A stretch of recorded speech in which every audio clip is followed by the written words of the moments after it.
Good afternoon, everyone. Because this is a lunch hour webinar, we're going to start right away so that you can be on your way to whatever your next business is in a timely fashion. I'm Dr. Basil Considine. I'm here from the ACU Online Writing Center, and today we're going to be talking about hypotheses and research questions.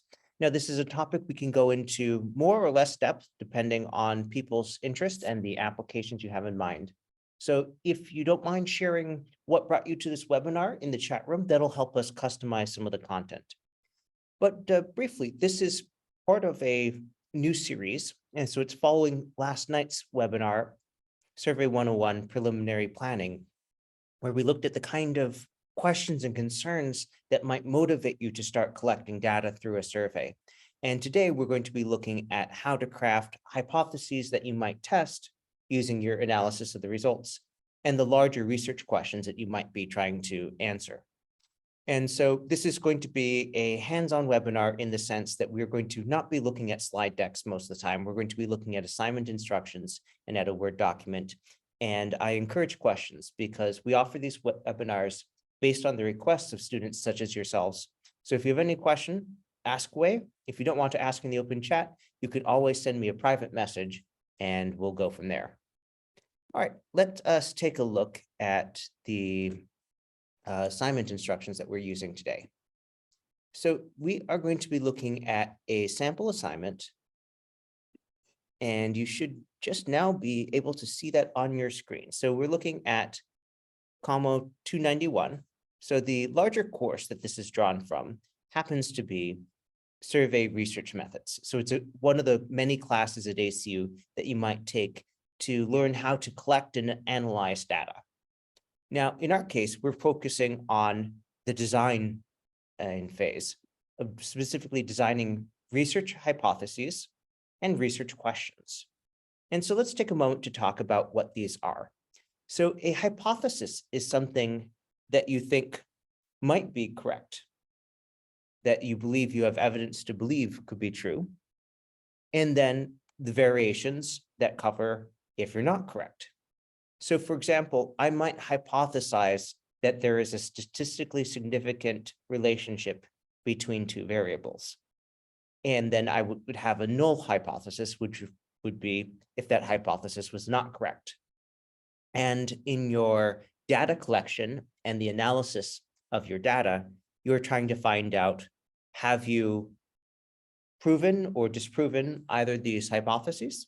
And there's more nuance to that, but that is the kind of 10,000 feet view from above of what you are trying to do with hypotheses.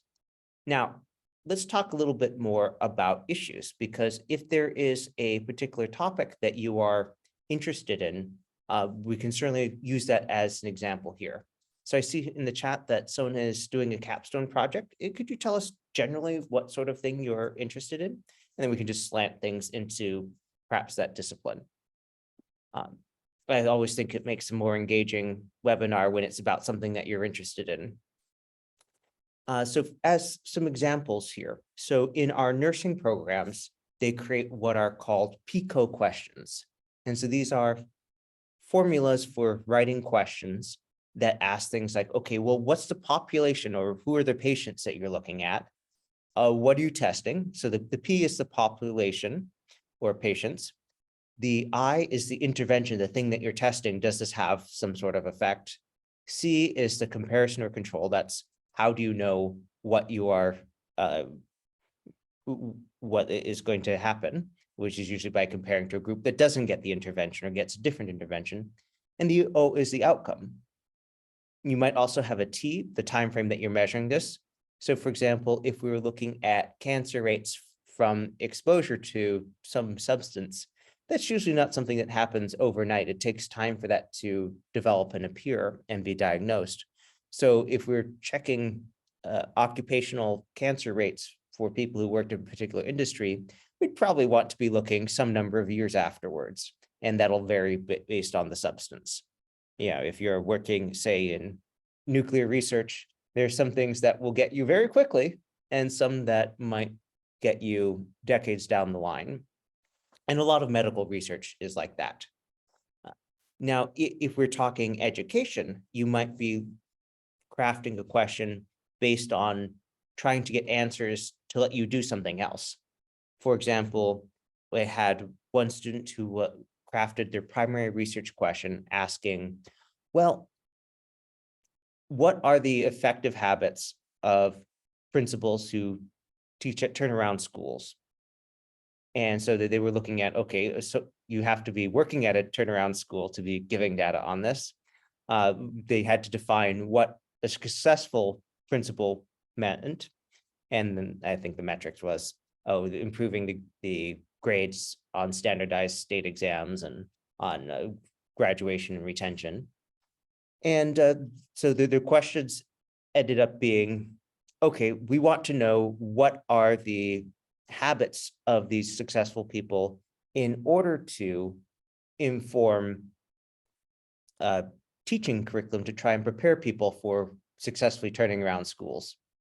Now, I see that there's a question there about creating a research problem involving two subjects. Yes, we can certainly use that as an example. Thank you for offering it. So the two subjects that we'll use for our example here are psychology and business management, which are very intertwined. When I taught at the University of Tennessee, Chattanooga, there was a whole bunch of doctoral students who were all doing occupational psychology, about things about behaviors, habits, desires that influence things in the workplace. And some of this could have ramifications in things like office design. Some of it had ramifications in things like rewards programs. And here's an example. I recall when I was a graduate student many years ago. This is in the mid 2000s. And so the iPhone was then relatively new. And so it was very popular in corporate rewards programs. People would get an iPhone, and part of the philosophy there, backed up by market research and psychological studies, was that if you gave people a gift, they would often report the same level of happiness as if you gave them a raise. With the catch being that the gifts were usually cheaper for the person giving it than giving the raise that would elicit the same amount of happiness. So there are things like that where it can have very significant implications on what you do. Now, I will say that I run an opera company outside of the university, and when we go on tour, I like people to have a good experience on the tour. And so the company will always pay when we go out to eat at a restaurant.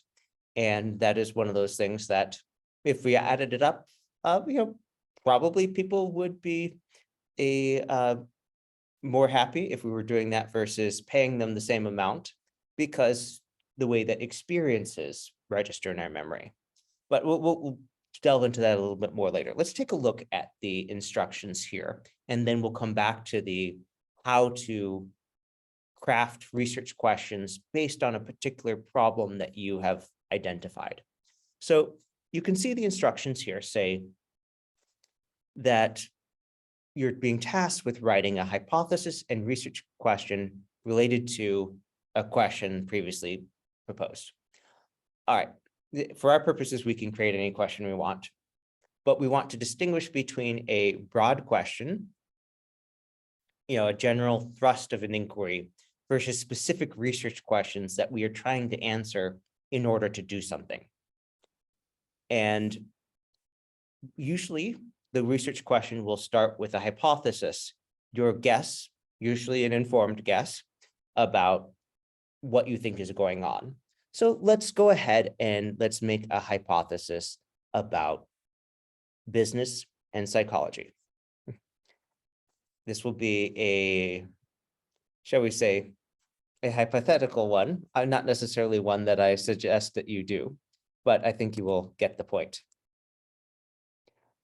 All right, I'm going to be sharing my screen in Word, and in just a moment, I'll ask you if you can see that screen.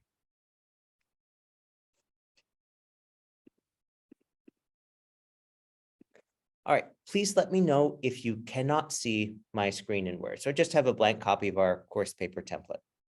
And when you are planning your hypotheses, it's helpful to brainstorm first about what you're trying to do and what topic and narrow down from there. So let's say we're talking about mid-level business managers. And let's be specific about the field, because sometimes things attract different people or different mindsets. Think about your stereotypes about someone who works on an oil rig versus someone who works in a more customer service facing position. It's not that you can't get a diversity, but often there are reasons why you might be approaching things differently. So let's say we're taking mid-level business managers in, let's say, Wall Street hedge funds. All right. Now, we have a general population that we're interested here. So what is our hypothesis about them? Now, we can make lots of guesses or inferences or other things about this population, but it's probably better if it's related to something that has a practical application somewhere, because we want to learn something and have that information be useful. So you could start by creating a draft question. You might just say, all right, okay, what are the habits of successful mid-level business managers in Wall Street hedge funds that cause these managers to get the highest reviews from their direct reports? Now, this is a particular question that slants the discussion in a particular direction. What are the habits of successful mid-level business managers that cause them to get the highest reviews from their direct reports? Now, that's a different question than if we're talking about the highest reviews from their managers, because their own superiors may have different things. And I'm reminded of one university that I worked for, where they had a new direction in employee reports that involved requiring that 20% of all employees be given unsatisfactory ratings, which was very unpopular among the managers, because they said, I've built a good team, I hired good people, they do good work. I'm not going to tell you that some of them are substandard. And it was also extremely unpopular among the employees, because you would get these comments of things like, oh, I feel like you could show up to work even earlier. And you look at that and you say, well, hold on, I was here on time. Are you going to pay me for that extra time? And so by picking the angle that we're going here, this will inform the kind of hypotheses that we might write. Now, it's not the only way to start, but let's say we're going with this. And please feel free, everyone who's in the room right now, please free to give suggestions about which directions you'd like this to go. But let's look at some hypotheses we might create related to that. And so you might say, oh, okay, a hypothesis one is, all right, successful mid-level business managers in Wall Street hedge funds who get high reviews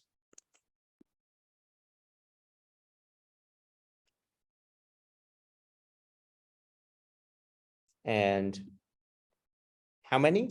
Well, let's say most. So 50% or greater. All right, 50 most successful mid-level business managers in Wall Street hedge funds who get high reviews from the direct reports practice aspects of emotional intelligence, EQ. Now, this is a hypothesis, and the opposite of our hypothesis being true is that it's not. And so you might see that written a number of different ways. One is to put a subscript 0 here, which is what we'll do here. And so this is the main hypothesis. This is the null hypothesis. Now, that's not the only type of hypothesis. We can also have an alternate hypothesis. And I'm just going to copy and paste this here, because that is often how people end up writing these. So the alternate for, okay, this could be true, this could be not, and it could be that some do, but not most. So this allows for the possibility that, perhaps 10, 20, 30, 49% use it, but not most. And so now we have 3 possible hypotheses that we might be testing. Now, each research question that you write may have an implicit hypothesis or an explicit hypothesis. Let me explain the difference. An implicit hypothesis is one where you are writing the question because you think there is something important to be found there, but you are not writing out the different possibilities for how that might be answered in advance. This is more common in types of research that are trying to document a phenomenon rather than to, let's say, assess, tabulate, and otherwise analyze in a statistical fashion. So a lot of phenomenological research, for example, is trying to just find out what's going on to inform the next phase of research. And so they tend not to write out hypotheses because you have these open-ended questions. Now, you also might look at this and say, hold on, well, if I'm really interested in this, should I be changing my question? Like if emotional intelligence is really where you're interested is, well, maybe I want to change this question. And so let's say that we decided we're going to go down that path. And so instead we ask,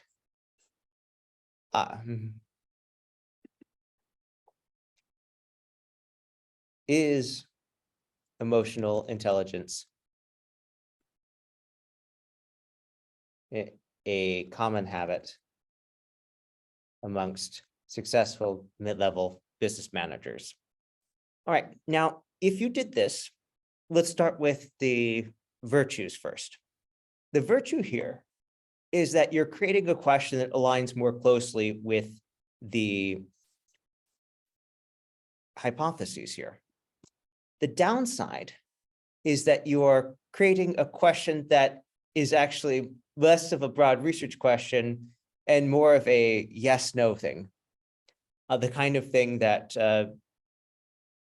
you might get feedback saying, well, is this a question that is really worth studying? So in that case, I would say this is actually more narrow than you would probably like. And I'd suggest going back to something that is more open-ended here.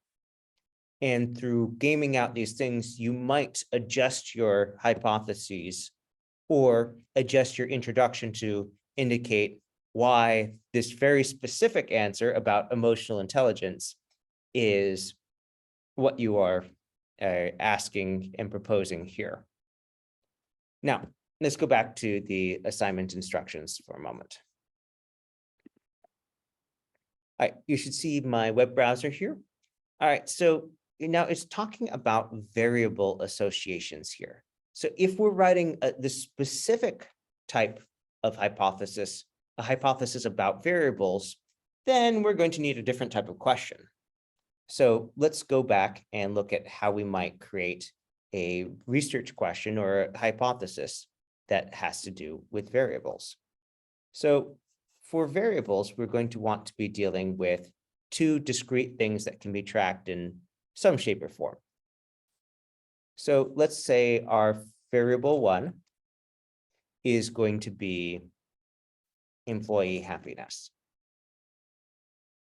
Variable 2 is going to be our manager gift giving.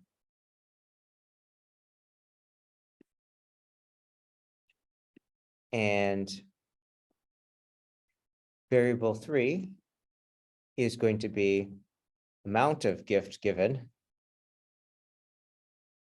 Now, you'll note that I've put more than one variable in here, more than the two variables required, because usually there's some element of things where you're trying to track what may or may not be a so-called complicating variable. So if you're giving, say, your employees raises, well, that might influence their thoughts about the gift giving. Like they might not care that you only gave them a $5 gift because you gave them a $500 raise.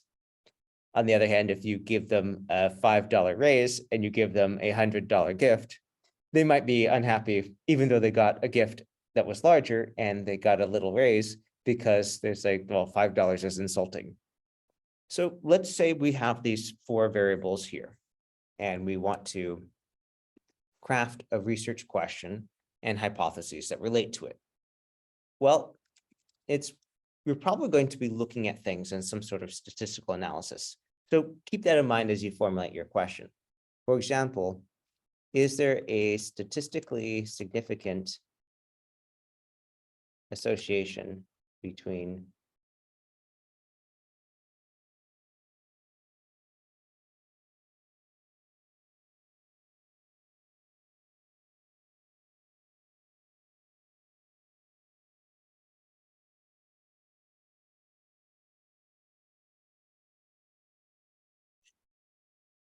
Now, if you're looking at this, we have a yes/no question. And in general, you want to steer away from that because it just being yes it matters a lot for things like medical treatments. But with this, there's probably more of a interest in what the sliding scale is. So perhaps rather than is there, you might be asking, what is the statistical association, or what is the association between this? Or you might be specifically looking at what correlations exist between these things. Now, that's the one that I would actually start with, because it's not saying, I know what's going to happen, but you're trying to explore, is there something interesting? Is there something that you might apply with? And so you might have hypothesis 1, and hypothesis 1 could be there is a significant positive association, and let's even say there's a statistically significant positive association between employee happiness and the amount of gift given. And you could go through each of these variables in turn to come up with a hypothesis to test. And sometimes people will have a whole set of not just one hypothesis and its null and its alternate for one aspect of the question, but they might have multiple ones. And so you might have 3 sets of questions, each with their, 3 sets of hypotheses, each with their own main hypothesis, alternate hypothesis, and null hypothesis. Now, what I would recommend then doing is to split that up so that you have a primary research question that you answer, but secondary research questions that focus on each of those elements, because that makes it easier to break down and delineate exactly what you found at what stage. Now, please feel free to ask questions. These webinars are, again, designed for students such as yourself. So if there's something that interests you, please feel free to ask. Now, let's take a look at the research question instructions here. All right, you will write a research question that explores the statistical relationship of group difference. Your research question will have 2 variables, a grouping variable and an abstract variable. And your grouping variable should be a nominal or ordinal variable that can be used to separate participants in your sample into 2 groups. For example, gender can be used to separate participants to male and female. Your abstract variable should be an attitude or feeling that you feel like your groups might differ on. All right, so let's look at what that might manifest as. For the first thing, we're going to need 2 different groups. And for that, let's go ahead and let's define group 1. So our group one will be undergraduate students. Group two, graduate students. Now, there are many different subtypes of students and different levels and people who don't fit neatly into either category. But the important thing here is to have two groups that will be interfaced in your question. And then we also need to have some aspect of group difference. So let's see, what are we going to track? Well, it could be something like what their income is, where they live, how far they commute, do they live on campus or not? But let's go ahead and we'll go with something very simple and direct.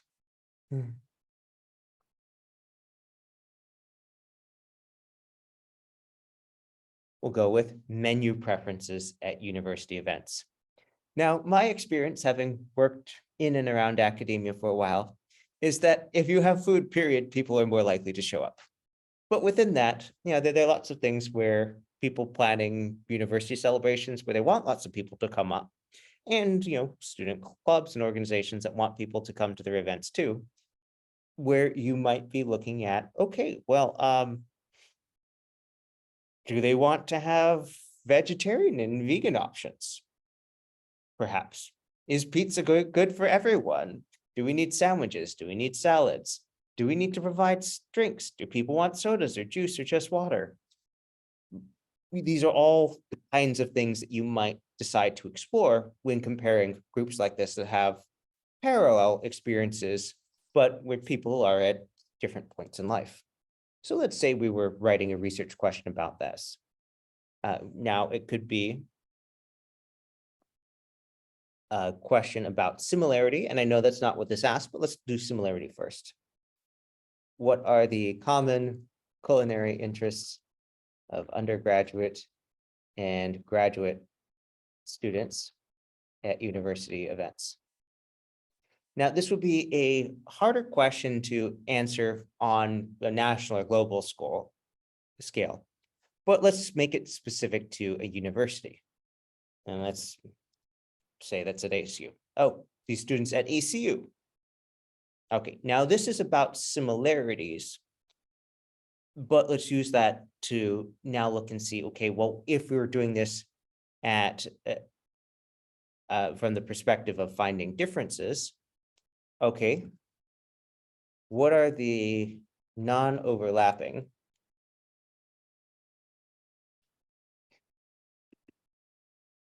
and in some cases, this is the opposite of the other question, because this is asking, okay, what are the culinary interests that are different? And so we have group one, group two, and then the difference that we're tracking. And I don't know what people will put on there. Let's take a college student stereotype for the purposes of example. And let's say undergraduates want pizza, but graduate students do not, which I think is incorrect, but we're doing this for example here. Or we might say graduate students want wine at receptions, but undergraduates want beer. Now, my guess is that they'd both be perfectly happy with both if you have a non-dry campus and it matches their, we'll say, recreational interests. But looking at this, we have a question that is exploring, okay, what is different between these groups? And you can form hypotheses about this if it's something that you have specific interest that you're targeting. And this happens when, say, a dining hall decides to redo its menu. Perhaps they hire a new chef or supervisor or director who wants to change things, or they get feedback, or they're doing something like deciding whether they should invest in adding a vegan or vegetarian menu. Or you might be doing something that's more survey-based and you're collecting data and trying to find out, okay, well, how many students in each group in this category, and how do those compare? Can we aggregate them and just treat it all together? Or if we have a graduate student dining hall, should that have different food in it? Okay, let's take a look at the instructions again, and then I think we'll start wrapping things up. So here we have an example given. First, this general format, will group 1 and group 2 report different levels of abstract variable? Okay, we can go ahead and adapt our draft question here into that format. Will, and what are our groups? Undergraduate students and graduate students. Will undergraduate and graduate students report different levels or different culinary interests for food at ACU University events? And so now we're following that formula. It's very close to our earlier question, but we're following this particular formula that lets us now look at the next part here. All right. You should provide an explanation of why you think there might be differences between these groups. Now, this is something where if you were including sources, which you're not for this assignment, if you were including the sources, you might look at a consumer research database or at a marketing report or guidelines from a particular industry. But in this case, you're either describing your own experience and observations or using logic and inference to make your argument. So what might that look like? Well, let's say we are talking about this.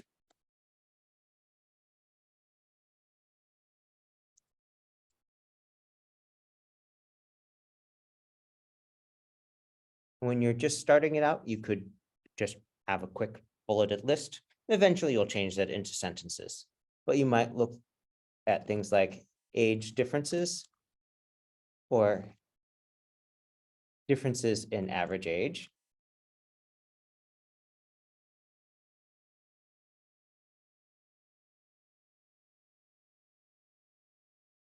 They might be coming from a wider variety of places, depending on your institution, but go through those things and say, okay, what are the reasons why you think this might happen?